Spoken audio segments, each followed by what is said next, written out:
Madayaw from Davao. A blessed Thursday to all. I am Nicole from Holy Trinity Community Davao, and welcome to Pathways of Hope. Our gospel today is the parable of the unforgiving servant according to Saint Matthew. Let's listen to the gospel.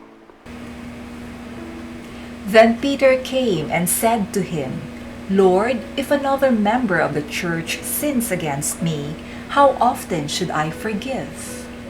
As many as 7 times? Jesus said to him, Not 7 times, but I tell you, 77 times. The parable of the unforgiving servant. For this reason, the kingdom of heaven may be compared to a king who wished to settle accounts with his slaves. When he began the reckoning, one who owed him 10,000 talents was brought to him.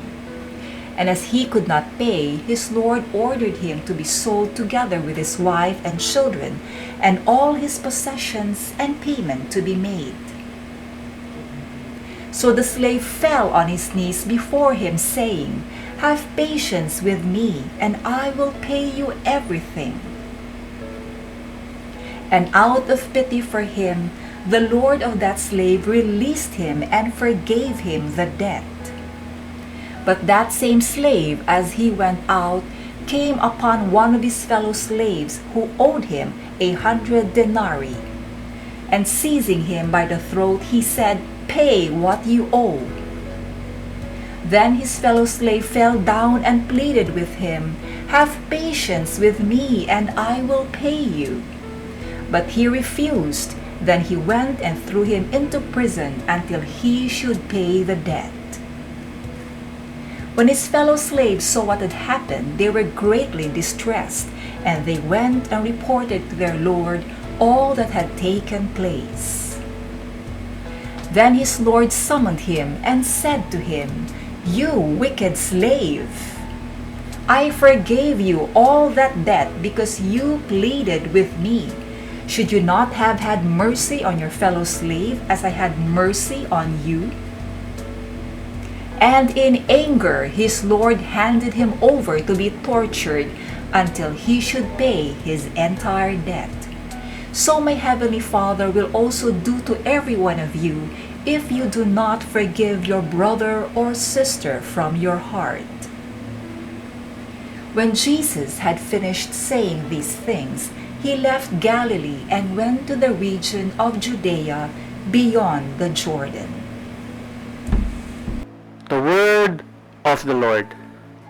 In the parable today, Jesus used financial debt as the amount of sin that a slave owes the king. The slave owes 10,000 talents. That is equivalent to 150,000 years worth of income. That's more than the slave's lifespan, even if you add the life of his wife and children as payment. Jesus shows us that forgiveness should have no boundaries. No matter how great the sin, even if it is more than the price of the offender's life, we should forgive, as we who have sinned against God have been forgiven of our debts. Jesus also shows us to forgive always. 70 times 7 means to forgive infinite times. Now, where does justice come into play when we always forgive? In the preceding readings, Jesus taught about making peace with your brother or sister when he or she has sinned against you, or pointing out the offenses for the purpose of peace in the community or family. It is also our moral obligation to correct wrongdoings and offenses, to put our brother or sister right with God. But the value of forgiveness has more benefits to us than that of the person who offended us. When we forgive, we gain freedom. Freedom from anger, resentment, anxiety, and revenge. This freedom has a lot of health benefits, especially our blood pressure. I remember a client who chose to distrust me and accuse me of wrongdoing in one of my work. No amount of explanation and proof would appease her that she maligned me even in public. For years, I brought that burden of anger and resentment. I was always short-tempered and anxious, thinking of ways to get even, until the time when I, by God's grace, decided to forgive her.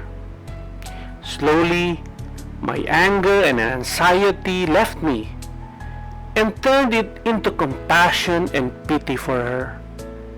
I am no longer bothered of this. Forgiveness unburdened me of this depressing situation.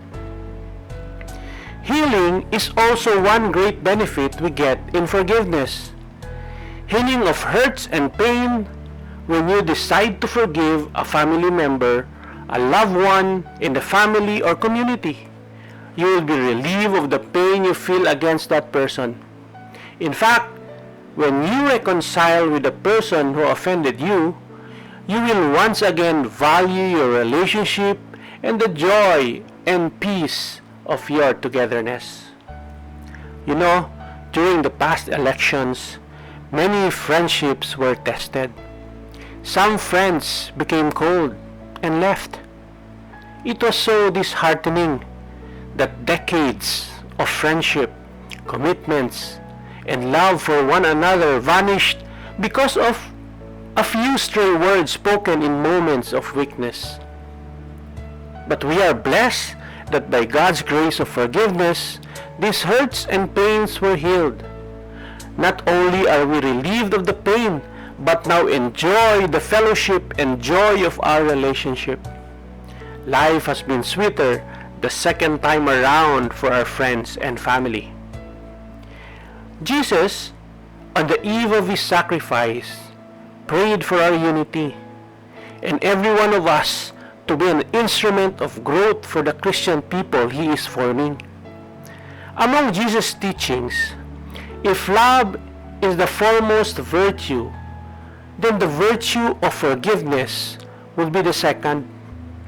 Forgiveness is the effect of love. True love does not keep records of wrong that was done to us. When we forgive, we move on in building up relationships that were broken. We are all God's children. It is the Father's joy to see us all one and united. Let us give joy to God and make the first move in renewing relationships. Reach out now and forgive your brother, your sister, your parents, or your neighbor. And may the Lord of mercy be with us all. Amen.